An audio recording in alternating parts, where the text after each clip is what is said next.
ভিডিওটি junior homeopathic চিকিৎসক বন্ধুদের দেখানোর জন্য এবং শেখানোর জন্য। থাইরয়েড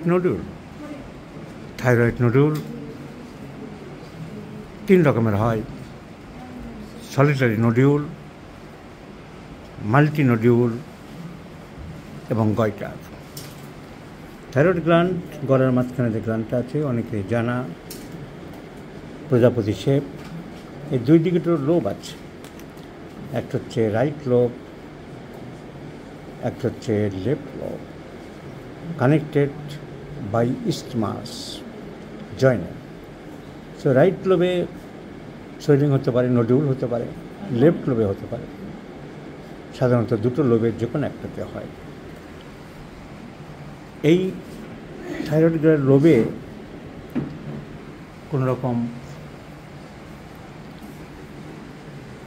নডিউল হলে সেটাকে বায়োপসি করা হয়, কারণ অনেক তাড়াতাড়ি অনেক সময় এটা কার্সিনোমা স্টেজে চলে যায়। So when the thyroid gland becomes enlarged, generally biopsy is taken by the ENT surgeons. সেই বায়োপসির রেজাল্টকে 6টি ক্যাটেগরিতে ভাগ করা হয়। নাম্বার 1, 2, 3, 4, 5, 6। এই ক্যাটেগরিকে বলা হয় বেথেটসা ক্যাটেগরি 1, 2, 3, 4, 5, 6। হাইলি সাসপিশিয়াস কিছু ক্যাটেগরি আছে, যেমন 6 category is category number 6। Bethesda category 6 is highly cancerous.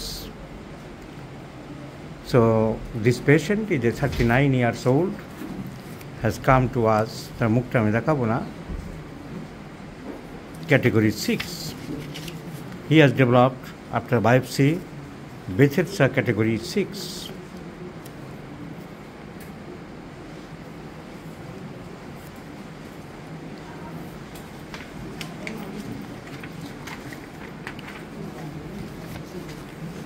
So papillary carcinoma, the Bethesda category 6. So কিন্তু এই কার্সিনোমার একটা বেনিফিট মানে it is not quickly transfer হয় না, ম্যালিগন্যান্সি বাট মেটাস্টেসিস চট করে হয় না, এবং বেশিরভাগ ক্ষেত্রে ঠিক হয়ে যায়, রোগী দ্রুত সুস্থ হয়ে যায় অপারেশনের পরে। অনেক সময় পার্শিয়াল অপারেশন করা হয়, নোডুলটা বাদ দেওয়া হয়, কোথাও কোথাও টোটাল থাইরয়েডেক্টমি বা টোটাল থাইরয়েড বাদ দেওয়া হয়। এই ভদ্রলোকের বয়স খুবই কম, ওনার বয়স মাত্র 40, কিন্তু ওনার কী করে প্যাপিলারি কার্সিনোমা দাঁড়িয়ে গেল। ওনার গলাটা আমি দেখাচ্ছি, এই বায়োপসি হয়েছে, বায়োপসির দাগটা আছে, আর এই সোয়েলিং, খুব একটা সোয়েলিং নেই, অত ওনার রিপোর্টে এরকম চলে আসলো। আবার এক্ষুনি অপারেশন না করে উনি হোমিওপ্যাথিক চিকিৎসায় সম্ভব কিনা সেটা জানার জন্য এবং চিকিৎসার জন্য আমাদের কাছে এসেছেন। So though it has been diagnosed as papillary carcinoma, we are able to treat such cases. সর্দি কাশি প্রায় লাগে, ডিজের পরে ডিম খুব ভালোবাসে, আর অন্যান্য কিছু সিমটম আছে। He has also a big mole at the left cheek.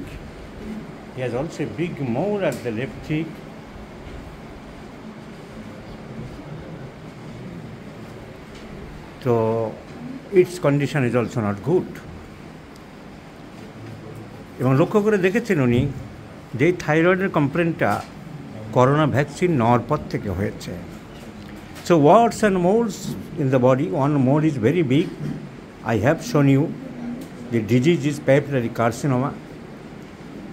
Warts and moles here and there, and the swelling developed after corona vaccine.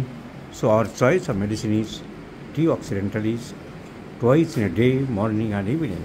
And let's see the result. My friends, I shall share you.